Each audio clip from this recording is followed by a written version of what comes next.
పన్నుంగో. అందరూ సంకల్ప ముద్రలో కూర్చోండి. సంకల్ప ముద్రలో కూర్చోండి. எல்லாரும் సంకల్ప ముద్రలో వకాందుకోంగో. సంకల్ప విధానం తెలిసిన వారు సంకల్పాన్ని చేయండి. సంకల్ప విధానం தெரிஞ்சவா సంకల్పத்தை பண்ணுங்கோ.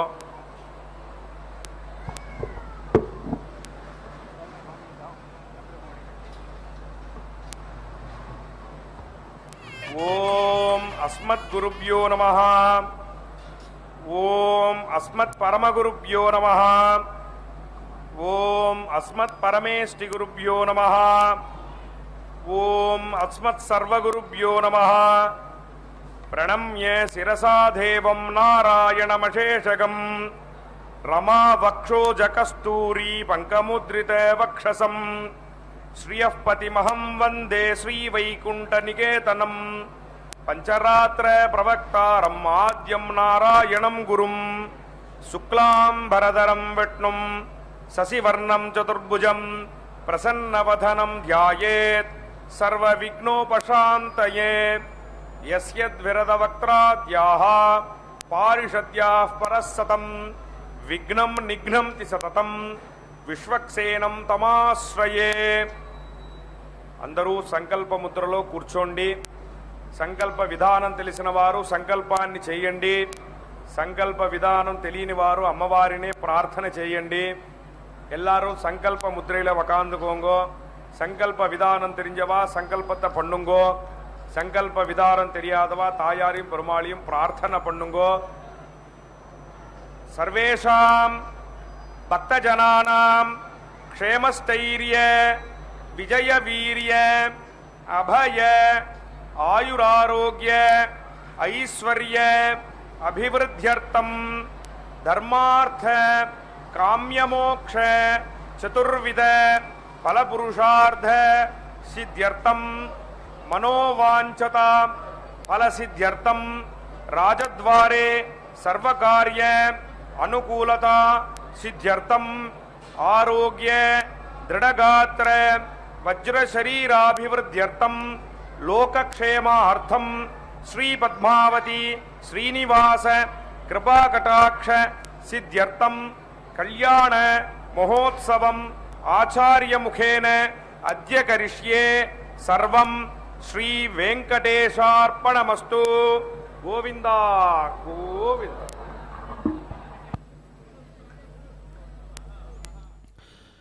కౌశేయపీతవసనామరవిందనేత్రాం పద్మద్వయాభయవరోద్యతపద్మహస్తాం ఉద్యర్చతార్కసదృశీం పరమాంకసంస్థాం ధ్యాయేద్విధీశనుతపాదయుగాం జనిత్రీం. ನಮಃ ಪದ್ಮಾವತ್ಯೈ. ಪದ್ಮಾವತಿ ಅಮ್ಮನವರ ಕಲ್ಯಾಣೋತ್ಸವ ಕಾರ್ಯಕ್ರಮ ಅತ್ಯಂತ ವೈಭವದಿಂದ ಪಾಂಚರಾತ್ರ ಆಗಮ ಹೇಳಿದ ವಿಧಿವಿಧಾನಗಳನ್ನು ಅನುಸರಿಸುತ್ತಾ ಆಚರಿಸಲ್ಪಡ್ತಾ ಇದೆ. ಮೊಟ್ಟ ಮೊದಲಿಗೆ ಬಂದ ಭಕ್ತರಿಂದ ಸಂಕಲ್ಪವನ್ನು ಮಾಡಿಸಿದ್ದಾರೆ ಅರ್ಚಕವರೇಣ್ಯರು. ತದನಂತರ ಕಲ್ಯಾಣ ಮಹೋತ್ಸವ ಕಾರ್ಯಕ್ರಮವನ್ನು ಆರಂಭಿಸಲಿಕ್ಕಾಗಿ ಶುದ್ಧಿ ಪುಣ್ಯಾಹ ವಾಚನೆಯನ್ನು ಆರಂಭಿಸ್ತಾ ಇದ್ದಾರೆ. ಅದರಲ್ಲಿಯೂ ಕೂಡ ನಿರ್ವಿಘ್ನ ಪರಿಸಮಾಪ್ತಿಗಾಗಿ ವಿನಾಯಕನ ಪೂಜೆಯ ಪರ್ಯಾಯವಾಗಿ ವಿಶ್ವಕ್ಸೇನನ ಆರಾಧನೆಯನ್ನು ಮಾಡಿ ಕಾರ್ಯಕ್ರಮವನ್ನು ಆರಂಭಿಸುವಂತಹದ್ದು. ಶುದ್ಧಿ ಪುಣ್ಯಾಹ ವಾಚನೆಯಿಂದ ಸ್ಥಳ ಶುದ್ಧಿ, ವಾತಾವರಣ ಶುದ್ಧಿ, ದ್ರವ್ಯ ಶುದ್ಧಿ, ಆತ್ಮಶುದ್ಧಿ ಅನ್ನುವಂತಹ ಶುದ್ಧಿಗಳು ಸಿದ್ಧಿಸುತ್ತವೆ. ಅಂತಹ ಆ ಶುದ್ಧಿ ಪುಣ್ಯಾಹ ವಾಚನೆಗೆ ಮತ್ತೊಂದು ಹೆಸರು ಸ್ವಸ್ತಿ ಪುಣ್ಯಾಹ ವಾಚನೆ ಎಂಬುದಾಗಿ ಕೂಡ ಇದೆ. ಇಂತಹ ಶುದ್ಧಿ ಅಥವಾ ಸ್ವಸ್ತಿ ಪುಣ್ಯಾಹ ವಾಚನ ಕಾರ್ಯಕ್ರಮವನ್ನು ಅತ್ಯಂತ ವೈಭವದಿಂದ ಪಾಂಚರಾತ್ರ ಆಗಮ ಹೇಳಿದ ವಿಧಿವಿಧಾನಗಳನ್ನು ಅನುಸರಿಸುತ್ತಾ ಆಚರಿಸಿ ತದನಂತರ ಸ್ವಾಮಿಯ ಬಲಗೈಗೆ ಕಂಕಣ ಧಾರಣೆಯನ್ನು, ಪದ್ಮಾವತಿ ಅಮ್ಮನವರ ಎಡಗೈಗೆ ಕಂಕಣವನ್ನು ಕಟ್ತಕ್ಕಂತಹದ್ದು, ಯಜ್ಞೋಪವೀತವನ್ನು ಶ್ರೀನಿವಾಸ ದೇವರಿಗೆ ಅರ್ಪಿಸುವಂತಹದ್ದು. ತದನಂತರ ಕನ್ಯಾದಾನ ಕೈಂಕರ್ಯವನ್ನು ನಡೆಸಿಕೊಡುತ್ತಾರೆ. ಶ್ರೀನಿವಾಸ ದೇವರಿಗೂ ಹಾಗೂ ಪದ್ಮಾವತಿ ಅಮ್ಮನವರಿಗೂ ಸೇರುವಂತೆ ಉದ್ದವಾದಂತಹ ಪುಷ್ಪಮಾಲೆಯನ್ನು ಸಮರ್ಪಣೆ ಮಾಡ್ತಾರೆ. ಮಧ್ಯದಲ್ಲಿ ತೆಂಗಿನಕಾಯಿಯನ್ನು ಇರಿಸುತ್ತಾರೆ. ಅದರ ಮೇಲೆ ಆ ಪುಷ್ಪಮಾಲೆ ಬರುವಂತೆ ಮಾಡಿ ಕೈಯಲ್ಲಿ ಮಂತ್ರಾಕ್ಷತೆ ಹಿಡಿದು ಮಂತ್ರಗಳನ್ನು ಉಚ್ಚರಿಸುತ್ತಾ ಕ್ಷೀರದಿಂದ ಅಭಿಷೇಕವನ್ನು ಆಚರಿಸಿ ಆ ಮಂತ್ರಾಕ್ಷತೆಯನ್ನು ತಾಯಿಗೂ ಸ್ವಾಮಿಗೂ ಅರ್ಪಿಸಿ ಪುಷ್ಪಮಾಲೆಯನ್ನು ತಾಯಿಯ ಸಿಂಹಾಸನಕ್ಕೆ ಅರ್ಪಿಸುತ್ತಾರೆ. ತದನಂತರ ಬಹಳ ಭಕ್ತಿಯಿಂದ ಅಗ್ನಿ ಪ್ರತಿಷ್ಠೆಯನ್ನು ಮಾಡ್ತಾರೆ 33 ಕೋಟಿ ದೇವತೆಗಳ ಪ್ರತಿನಿಧಿಯಾಗಿ. ತದನಂತರ ಮಾಂಗಲ್ಯ ಪೂಜೆಯನ್ನು ಮಾಡಿ ಸ್ವಾಮಿಯ ಕೈಯನ್ನು ಮುಟ್ಟಿಸಿ ಪದ್ಮಾವತಿ ಅಮ್ಮನವರ ಕೊರಳಿಗೆ ಮಾಂಗಲ್ಯ ಧಾರಣೆ ಅನ್ನುವಂತಹ ಕಾರ್ಯಕ್ರಮ ಇರುತ್ತದೆ. ಕರ್ಪೂರ ನೀರಾಜನ ಅಕ್ಷತಾರೋಪಣ ಅನ್ನುವಂತಹ ಕಾರ್ಯಕ್ರಮ, ಮಾಲಾ ಪರಿವರ್ತನೆ, ಈ ಎಲ್ಲ ಕೈಂಕರ್ಯಗಳನ್ನು ನಾವು ವೀಕ್ಷಿಸಲಿದ್ದೇವೆ. ಸಕಲ ವೇದಗಳ ಆಗಮಗಳ ಅಭಿಮಾನಿನಿಯಾದಂತಹ ತಾಯಿ ಪದ್ಮಾವತಿ ಅಮ್ಮನವರು ತಮ್ಮ ಈ ಕಲ್ಯಾಣ ಮಹೋತ್ಸವ ಕಾರ್ಯಕ್ರಮ ಸಂದರ್ಭದಲ್ಲಿ ವೇದ ಪಂಡಿತರಿಂದ ವೇದ ಮಂತ್ರಗಳ ಪಾರಾಯಣ ರೂಪವಾದ ಸೇವೆಯನ್ನು ಪಡೆದುಕೊಳ್ಳುತ್ತಾರೆ. ಸ್ವಾಮಿಯೂ ಕೂಡ ವೇದ ಪಾರಾಯಣ ಪ್ರಿಯನಾಗಿದ್ದಾನೆ. ಅಂತಹ ಆ ಸ್ವಾಮಿಯ ಸಂತೋಷಕ್ಕಾಗಿ ತಾಯಿ ಪದ್ಮಾವತಿ ಅಮ್ಮನವರು ವೇದ ಪಂಡಿತರಿಂದ ವೇದ ಪಾರಾಯಣವನ್ನು ಮಾಡಿಸತಕ್ಕಂತಹದ್ದು. ಆ ವೇದ ಪಾರಾಯಣವನ್ನು ಕೇಳುವ ಭಾಗ್ಯ ಭಕ್ತರಾದ ನಾವೆಲ್ಲರೂ ಕೂಡ ಪಡೆದುಕೊಂಡಿದ್ದೇವೆ. ಸಕಲ ವೇದಗಳ ಆಗಮಗಳ ಅಭಿಮಾನಿನಿಯಾದ ಕಾರಣ ತಾಯಿಗೆ ಬಹಳ ಪ್ರಿಯವಾದಂತಹ ಕಾರ್ಯಕ್ರಮ ಆ ವೇದ ಪಾರಾಯಣ ಅನ್ನತಕ್ಕಂತಹದ್ದು. ಹಾಗಾಗಿ ಋಗ್ವೇದ, ಯಜುರ್ವೇದ, ಸಾಮವೇದ, ಅಥರ್ವವೇದ ಪಂಡಿತರೆಲ್ಲರೂ ಕೂಡ ಬಹಳ ಭಕ್ತಿಯಿಂದ ಸ್ವ ಶಾಖೆಗೆ ಸಂಬಂಧಪಟ್ಟಂತಹ ವೇದಗಳ ಪಾರಾಯಣವನ್ನು ಮಾಡಿ ಆ ಸೇವೆಯನ್ನು ತಾಯಿಗೆ ಸಮರ್ಪಿಸುತ್ತಾರೆ. ಬಂದ ಭಕ್ತರಿಗೂ ಕೂಡ, ಇದರಲ್ಲಿ ಪಾಲ್ಗೊಂಡ ಭಕ್ತರಿಗೂ ಕೂಡ ವೇದ ಪಾರಾಯಣವನ್ನು ಕೇಳುವಂತಹ ಭಾಗ್ಯ ಕಲ್ಪಿಸಿಕೊಟ್ಟಿರುವಂತಹದ್ದು. ಶ್ರೀ ವೆಂಕಟೇಶ್ವರ ಭಕ್ತಿವಾಹಿನಿಯವರು ಶ್ರವಣ ರೂಪವಾದಂತಹ ಭಕ್ತಿಯನ್ನು ಮಾಡಲಿಕ್ಕೆ ಅವಕಾಶವನ್ನು ಕಲ್ಪಿಸಿಕೊಟ್ಟಿದ್ದಾರೆ. ನೋಡುವಂತಹ ಭಾಗ್ಯ, ತಾಯಿಯ ಈ ಕಲ್ಯಾಣ ಮಹೋತ್ಸವ ಕಾರ್ಯಕ್ರಮದಲ್ಲಿ ಪಾಲ್ಗೊಳ್ಳುವಂತಹ ಸದವಕಾಶವನ್ನು ಕೂಡ ಕಲ್ಪಿಸಿಕೊಟ್ಟಿದ್ದಾರೆ. ಅದಕ್ಕಾಗಿ ನಾವುಗಳು ನಮ್ಮ ಬಂಧುಗಳಿಂದ, ಬಾಂಧವರಿಂದ, ಮಿತ್ರರಿಂದ, ಎಲ್ಲರಿಂದ ಕೂಡಿದಂಥವರಾಗಿ ಕಾರ್ಯಕ್ರಮದಲ್ಲಿ ಪಾಲ್ಗೊಂಡು ಧನ್ಯರಾಗೋಣ. ಸೃಷ್ಟಿ ಸ್ಥಿತಿ ಪ್ರಳಯ ಸರ್ಗ ಮಹಾವಿಭೂತಿ ವೃತ್ತಿ ಪ್ರಕಾಶ ನಿಯಮಾವೃತಿ ಬಂಧ ಮೋಕ್ಷಾ ಯಸ್ಯ ಅಪಾಂಗಲವ ಮಾತ್ರತ ಊರ್ಜಿತಾ ಸಾ ಶ್ರೀ ಯತ್ಕಟಾಕ್ಷ ಬಲವತಿ ಅಜಿತಂ ನಮಾಮಿ. ಲಕ್ಷ್ಮೀದೇವಿಯವರು, ಪದ್ಮಾವತಿ ಅಮ್ಮನವರು ಪ್ರಪಂಚದ ಸೃಷ್ಟಿ, ಸ್ಥಿತಿ, ಲಯ, ನಿಯಮನ, ಜ್ಞಾನ, ಅಜ್ಞಾನ, ಬಂಧ, ಮೋಕ್ಷ ಇವುಗಳಿಗೆಲ್ಲ ಕಾರಣೀಭೂತಳಾದಂಥವಳಾಗಿದ್ದಾಳೆ. ಅಜಿತನಾಮಕ ಭಗವಂತನ ಅನುಗ್ರಹದಿಂದ ಅಂತಹ ಅನುಗ್ರಹವನ್ನು ನಮ್ಮ ಮೇಲೆ ಉಂಟಾಗುವಂತೆ ಮಾಡು ಎಂಬುದಾಗಿ ಪ್ರಾರ್ಥಿಸೋಣ. ವೇದ ಮಂತ್ರಗಳನ್ನು ಕೇಳಿ ಕೃತಕೃತ್ಯರಾಗೋಣ. ನಮಃ ಪದ್ಮಾವತ್ಯೈ ಪದ್ಮಾವತಿ ಹೃದಯವಲ್ಲಭ ಗೋವಿಂದ ಗೋವಿಂದ. स्वानर रश्मिभिर्मा पुनातो पृथिवी वयसापयोभिः बृहद्भिः सवितस्रभिः अग्ने दक्षये पुनाहिमान् तेनापो दिव्यङ्कषः इदं ब्रह्म पुनीमहे ऋषिभिः संभृतकं रसं सदिदं मातरिश्वना ऋषिभिः संभृतकं रसं क्षीरकं सर्पिर्मधोदकं सुदुघाहि वयस्वतीः ब्राह्मणे समृतकं हितं मल्लोकमथ अमां देवैर्देवैः समाभृताः सुदुघाहि घटश्च्युतः ब्राह्मणे समृतकं हितं आत्मानं पुनते सदा सहस्रधारेणा आवमान्यः पुनन्तु मां सतोद्यामकं हिरण्मयं भूतं ब्रह्म पुनीमहे सोमस्वस्त्या वरुणः समीच्या तदवेदामोर्जयन्त्या पुनातो संयोरावृणीमहे यज्ञपदये मानुषेभ्यः सन्नो अस्तु द्विपदे ॐ शान्ति शान्ति शान्तिः.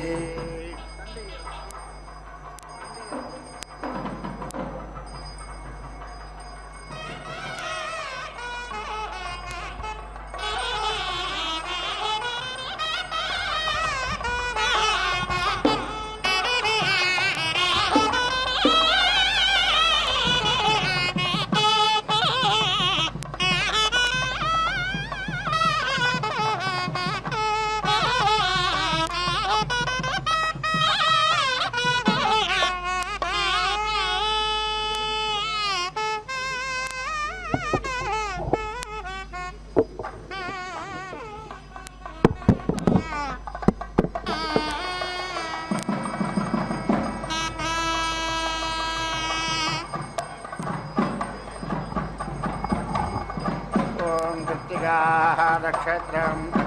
देवता अग्नेर्च पदेर्दि प्रजापतेः धातुः सोमस्यादुषे त्वाहारुषे त्वाहाजुषे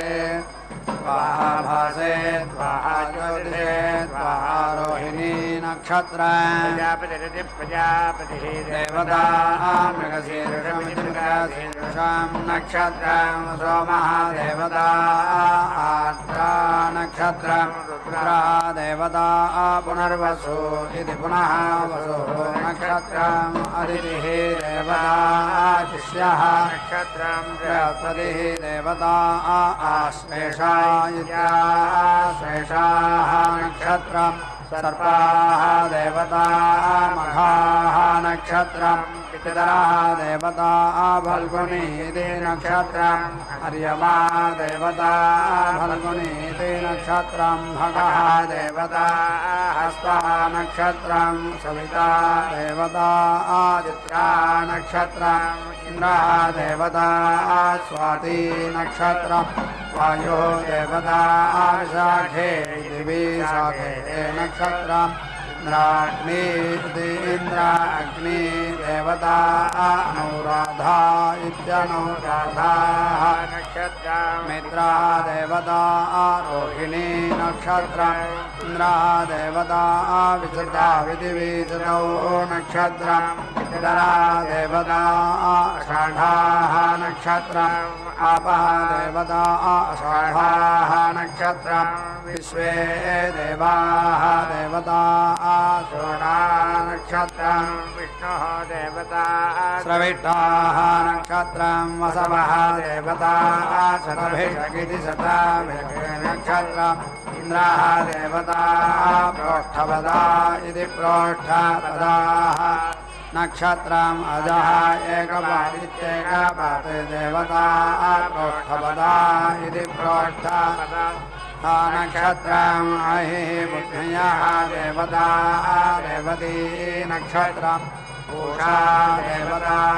अश्वयुजा विद्यस्व युजौ नक्षत्रम् अश्विनौ देवता अपभरणीरित्यपभरणीः नक्षत्रम् यमः देवता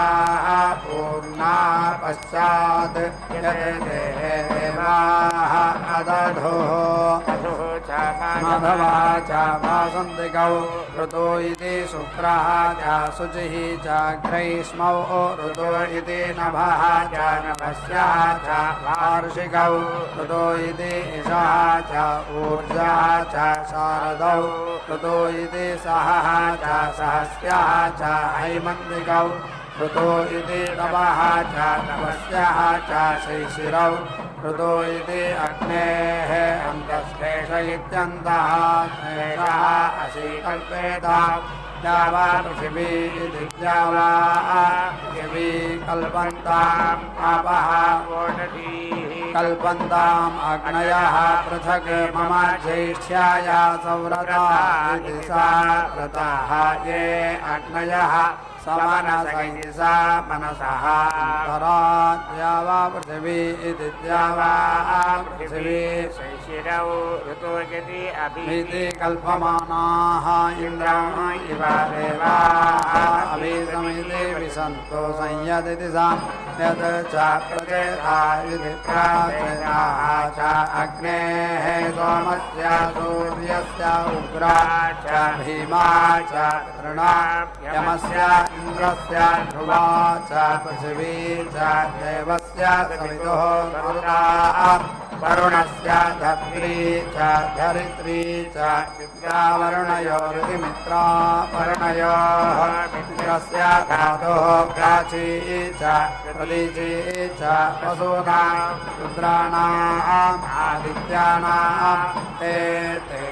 अधिपतय इत्यधिपतयः तेभ्यः नमः ते नामृडयन्तु ते यम् विष्महाय च महाद्वेष्टि च महाजम्भे दधामि सहस्रस्य प्रमेति प्रमा असि सहस्रस्य प्रतिमेति प्रतीमा असि सहस्रस्य प्रतिमेति भीमा असि सहस्रस्य उन्मेत्युतुमा असि सहस्रा असि सहस्राय स्वाहा इमाः मे अग्ने इष्टकाः धेनवः सन्तु एका च शतं च सहस्रं च अयुतं च नियुतमिति नियुतं च प्रयुतमिति प्रयुतं च अद्भुतं च न्यद्भुतमिति अद्भुतं च समुद्रा च मध्यं च अन्तः च परार्धैति परा अर्धा च इमाः मे अग्ने इष्टकाः धेनवः सन्तो षष्टिः सहस्रम् अयुतम् अशीयमाः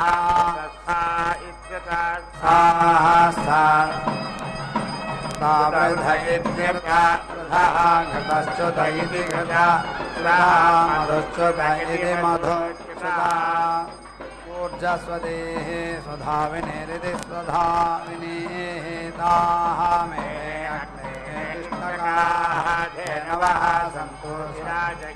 राजा नाम कामदुघादिकामदुघाः अमुत्रा अमुष्मिन्ने लोके समिति साम्यते दिशाम् आश्रयातः स्वविदिति सुवहाविदे मधोः अतः माधवः पातु अस्मान् अग्निः देवः दुष्टदेवो अदाभ्यः इदं क्षत्रं रक्षतु पातु अस्मान् रथं परमिति रथं परं सामभिर्गिसामभिः पातु अस्मान् गायत्री छन्दसां विश्वरूपेति विश्वरूपात्रिवृतेनान्तयेति विषया गोमः अह्नां समुद्रः वातः इदं भोजः विपत्तु दिशाम् अभिभूतिरित्यभिभूतिः वयोधा इति वयः धाः सुत्रे अहनी ओजसीना इन्द्र अधिपतिरित्यधिपतिः अतः महि क्षत्रं विश्वदा धारय इदं बृहते साम क्षत्रभृदिति क्षत्रभृते वृद्धवृट्टयमिति वृद्धा ऋतुभा ओजा सुविदम् उग्रवीरमित्युग्रवीरम् इन्द्रास्तोमेन पञ्चदशेनेति पञ्चदशेन मध्यम् इदं भातेन सगरेण रक्षाप्राचीदिशां सहायसा इति सहायसा यदस्वती विश्वे तादृशा अह्नां सुवर्वतीति सुवहावतीः इदं क्षत्रं दुष्करम् अस्तु अनाधृष्टमित्यनाधृष्टं सहस्रियं सहस्रदेवैरूपे सामन्ये इह तत् जगत्यायेन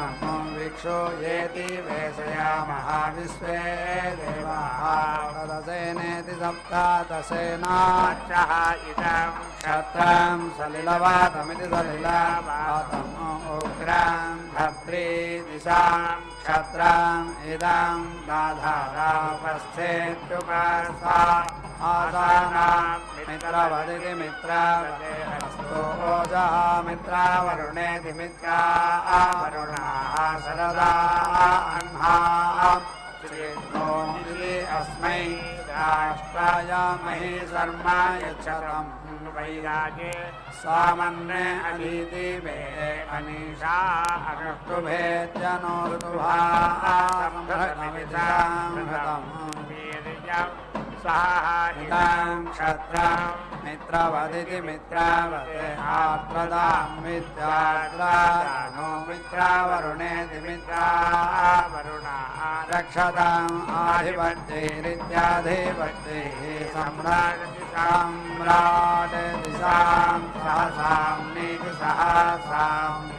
शाश्वती ऋतो हेमन्ताविष्ठयेति विषयाः नः विवत्सु अवश्यवाता इत्यवस्यो वाताः बृहतीः नो षट्परीः यज्ञाम् अवन्तो नः घटाचेः सुवर्वतीति सुवावतीः सुदुघेति सुधा नः पयस्वती दिशां देवी अवतो नः घटाचेत्वाम् गोपा इति गोपाः पुरयेतेति पुनः एता उदावस्यादे बृहस्पते याम्याम् ऊर्ध्वा दिशां रन्तिः आशा कोटदीनां संवत्सरेणेति संवत्सरेण सविता नः अन्ना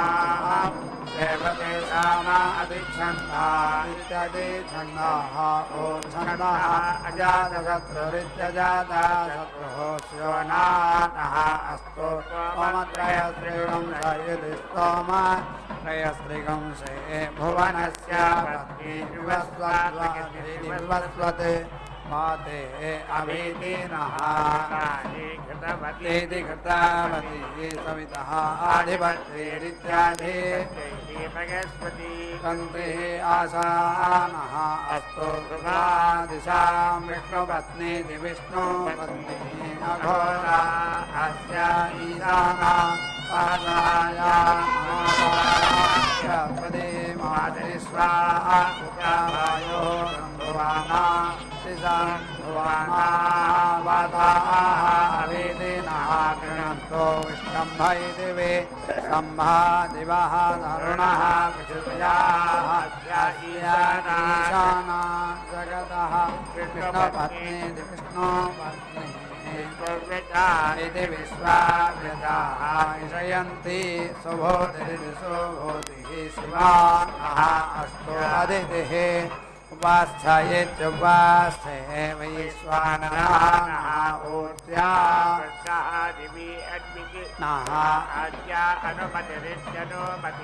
अन्वितेत् अनुमतयित्यनुमते त्वं कया नः चित्रः ये देवरेणाः आद्यायुङ्गे नमः ते रुद्रामण्यवे उतो इति ते इषवे नमः नमः ते अस्तु धन्वने बाहुभ्यामिति बाहो उत ते नमः या ते इषुः शिवां बभूव ते धनुः शिवा सर्व्या या तवतया रुद्रा ते रुद्रा शिवा तनोः अघोरा तया नः तनुवा सन्तमये दिशां तमया गिरिशन्ते यां इषं गिरिशन्ते गिरिशन्ता हस्ते बिभर्षि अस्तवे शिवां गिरिते गिरित्रास्तां जगते शिवेन वचसा त्वा गिरिशा अच्छा यथा नः सर्वं यदि जगते अयक्ष्म सुमना इति सोमनाः असते अधिदे अवोचते अधिभक्तेत्यधि प्रथमः देव्याः भिषके अहीने च सर्वान् जम्भयन्ने सर्वाः जायातु धान्य इति यातो धान्यः असौ याताम्नः अरुणः उत बभ्रुः हे च इमां रुद्राः अभितः दिक्षु श्रिताः सहस्रशैति सहस्रासः अवेति येषां असौ यः वसर्पते च वसर्पते नीलग्रीव इति नीलग्रीवः विलोहितैर्विलोहितः पुराः गोपा इति गोपाः अदृशन् अदृशन् उदहार्य इत्युदाहार्यः उदा विश्वा भूतानि सह दृष्टाः मृडयासीनः नमःस्तु नीलग्रीवायेति नीलग्रीवाय सहस्राक्षायेति सहस्राक्षाय मेधुषे अथो इति ये अस्य सत्प्राणः नमः वेदे मुञ्च धन्वनः त्वाम् उभयोः आग्नेयोः द्याः च ते हस्ते शवापरेताः वदत्येत्यवादत्य धनुः त्वां सहस्राक्षेति सहस्राक्षासते सुध इति सदा यशुधे निषेर्येति निषीर्या स्मरानः स्मरा इति सुमनाः भवाविद्यमिति वेद्यं धनुः विशल्य इति सल्यः बाणवानिति बाणावाने उदादेशन् अस्य इषवः आभो अस्याङ्गतीयाते मेदे मेढो तमाहस्ते भूगाते धनुः तया अस्मान् विश्वतः त्वम् अयक्ष्मया परिधि भुजा आयुधाय अनाददायेत्यनाददाय धृष्णवे उभाभ्याम् उदाते नमः बाहुभ्यामिति बाहुभ्यां तव धन्वने परिधि ते धन्वनः हेतिः वृणक्तो विश्वतः अथो इति यः इषुधिरिति शोधिः तव आरे अस्मद्निति धेहिता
पदये नमः नमः हरिकेशायेति हरिकेशाय उपवीजने पुष्टानां पदये नमः नमः भवस्याहेत्यै जगदां पदये नमः नमः रुद्राय आतदाविनगित्या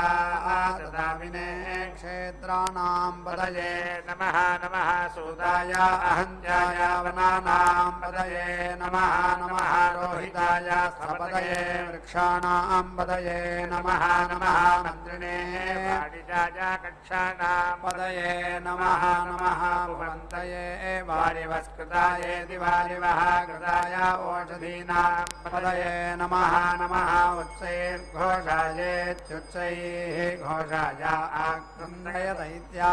आक्रन्दयते पत्तीनां पदये नमः नमः कृत्सवीतायेति कृत्स्रावीताय धावते सत्त्वनां पदये नमः नमः सहमानाय व्याधिन इति व्याधिने व्याधिनीनामित्या व्याधिनीनां पदये नमः नमः गगुभाय निषङ्गिन इति निसङ्गिने सेनानां पदये नमः नमः निषङ्गिन इति निसङ्गिने इषुधिमत इति शुधिमते तस्कराणां पदये नमः नमः वञ्चते परिवञ्चत इति परिवञ्चते सायूनां पदये नमः नमः निचेरव इति निचेरवे परिचरायेति परिचराय अरण्यानां पतये नमः नमः सृगाविभ्य इति सृगाविभ्यः जिघागं सद्भ्य इति जिघागं सतेभ्यः पुष्कतां पदये नमः नमः असिमद्भ्य इत्यसिमतेभ्यः नक्तं चरतेभ्यः प्रकृन्दानामिति प्राकृन्दानां पदये नमः नमः उष्णीषिणे गिरिचरायेति गिरिचराय कुलुञ्चानां पदये नमः नमः इषुमध्य इति इषुमतेभ्यः धन्वाविभ्य इति धन्वाविभ्यः च वः नमः नमः आधन्वानेभ्य इत्या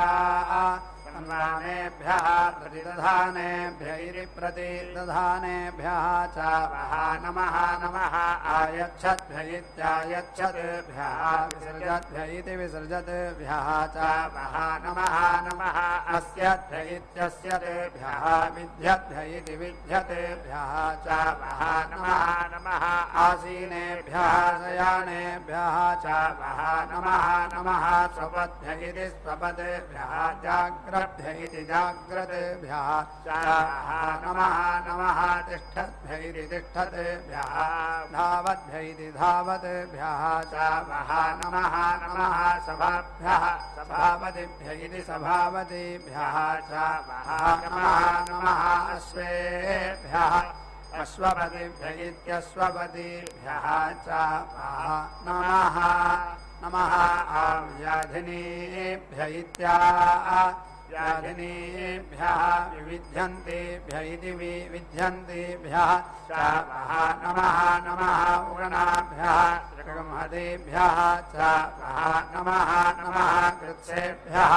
कृत्सपतिभ्य इति कृत्सपतिभ्यः च वः नमः नमः व्रातेभ्यः व्रातपतिभ्य इति व्रातपतिभ्यः च वः नमः नमः गणेभ्यः गणपतिभ्य इति गणपतिभ्यः च वः नमः नमः विरूपेभ्य इति विश्वरूपेभ्य इति विश्वरूपेभ्यः च वः नमः नमः महद्भ्य इति महतेभ्यः शुल्लकेभ्यः च वः नमः नमः रथेभ्यः अरथेभ्यः च वः नमः नमः रथेभ्यः रथपतिभ्य इति रथपतिभ्यः च वः नमः नमः सेनाभ्यः सेनानिभ्य इति सेनानीभ्यः च वः नमः नमः क्षत्रेभ्य इति क्षत्रेभ्यः सङ्ग्रहेतृभ्य इति सङ्ग्रहेतृभ्यः च वः नमः नमः तक्षभ्य इति तक्षभ्यः रथकारेभ्य इति रथकारेभ्यः च वः नमः नमः कुलालेभ्यः कर्मारेभ्यः च वः नमः नमः पुञ्जिष्टेभ्यः विषादेभ्यः च वः नमः नमः इषुकृद्भ्य इति इषुकृद्भ्यः धन्वकृद्भ्य इति धन्वकृद्भ्यः च वः नमः नमः मृगयोभ्य इति मृगयोभ्यः स्वनेभ्य इति स्वनेभ्यः च वः नमः नमः स्वभ्य इति स्वभ्यः स्वपतिभ्य इति स्वपतिभ्यः च वः नमः नमः भवाय च रुद्राय च नमः सर्वाय च पशुपतये इति पशुपतये च नमः नीलग्रीवायेति नीलाग्रीवाय च सिद्धिकण्ठायेति सिद्धिकण्ठाय च नमः कपर्दिने च युक्तकेशायेति युक्तकेशाय च नमः सहस्राक्षायेति सहस्राक्षाय च शतधन्वन इति शतधन्वने च नमः गिरीशाय च विष्टाय च नमः च नमः मेढुष्टमायेति मेढोतमाय च इषुमत इति इषुमते च नमः च वामनाय च नमः बृहते च वर्षीयसे च नमः वृद्धाय च संवृद्धन इति संवृद्धने समृद्धने च नमः अग्र्याय च कथमाय च नमः आशवे च अजिराय च नमः शीघ्रियाय च शीभ्याय च नमः ऊर्ध्याय च अवस्वन्यायेत्यवस्वन्याय च नमः च कक्ष्याय च नमः समाय च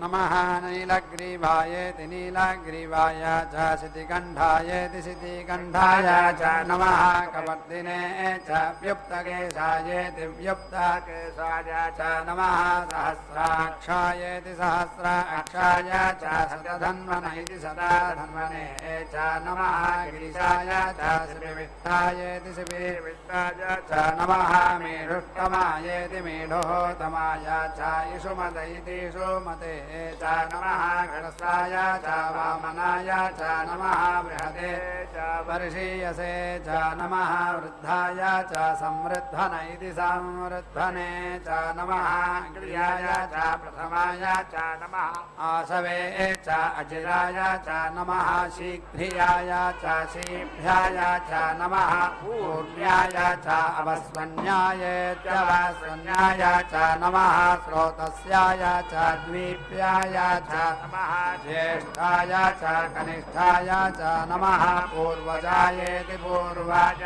च अपरजायेत्यपराजाय च नमः मध्यमाय च प्रगल्भायेत्यपागल्भाय च नमः जघन्याय च बुद्धियाय च नमः सौभ्याय च प्रतिसद्यायेति प्रतिसद्याय च नमः याम्याय च क्षेम्याय च नमः उपद्याय च खल्याय च नमः स्वज्ञाय च अवसान्यायेत्यवसान्याय च नमः वन्याय च कक्ष्याय च नमः श्रवाय च प्रतिश्रवायेति प्रतिश्रवाय च नमः आसुरेणायेत्यासुसेनाय च आसुरथायेत्यासुरथाय च नमः सूराय च अवभिन्दत इत्यवभिन्दते च नमः वर्मिणे च वरोचिने च नमः विल्मिने च कवचिने च नमः सुताय च सुतसेनायेति सुतसेनाय च नमः दुग्धुभ्याय च आहरण्याय च नमः विष्णवे च प्रमृषायेति प्रामृषाय च नमः दूताय च प्रहितायेति प्रहिताय च नमः निसङ्गिन इति निसङ्गिने च इषुधिमत इति सुधीमते च नमः तीक्ष्णे शव इति तीक्ष्णा इषवे च आयुधिने च नमः स्वायुधायेति सुआयुधाय च सुधन्वन इति सुधन्वने च नमः सुत्याय च पत्याय च नमः घाट्याय च नीप्याय च नमः सूर्याय च सरस्याय च नमः नाट्याय च वैसन्ताय च नमः कूप्याय च अवर्याय च नमः वर्ष्याय च अवर्ष्याय च नमः मेघ्याय च विद्युत्यायेति विद्युत्याय च विद्युत्यायेति विद्युत्याय च नमः ईध्याय च आदप्यायेत्यादप्याय च नमः वाद्याय च रेश्म्याय च नमः वास्तव्याय च वास्तवायेति वास्तुवाय च नमः सोमाय च रुद्राय च नमः ताम्राय च अरुणाय च नमः गङ्गाय च पशुपतये इति पशुपतये च नमः उग्राय च भीमाय च नमः अग्रे वधायेत्यग्रे वधाय च दूरे वधायेति दूरे वधाय च नमः च हनीयसे च नमः वृक्षेभ्यः हरिकेशेभ्यै नमः दाराय नमः सम्भव इति सम्भवे च मयो भव इति मयः भवे च नमः शङ्करायेति शङ्कराय च मयस्करायेति मयः कराय च नमः शिवाय च शिवतरायेति शिवतराय च श्रेयो वसीय आयत्सम्भूतं भूतं चित्तखेदोक्तभानाभान्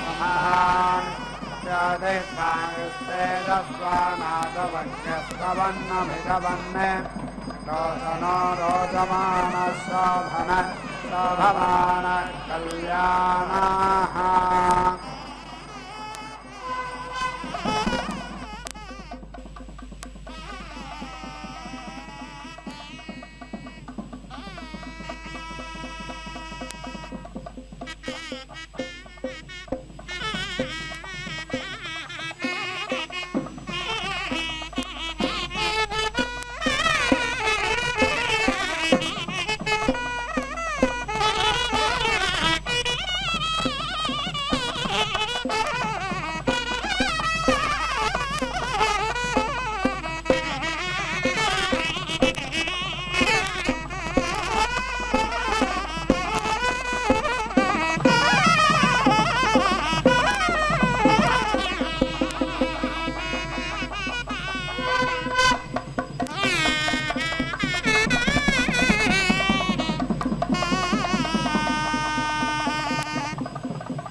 ॐ नमः तीर्थ्याय च कौल्याय च नमः पार्श्याय च अवार्श्याय च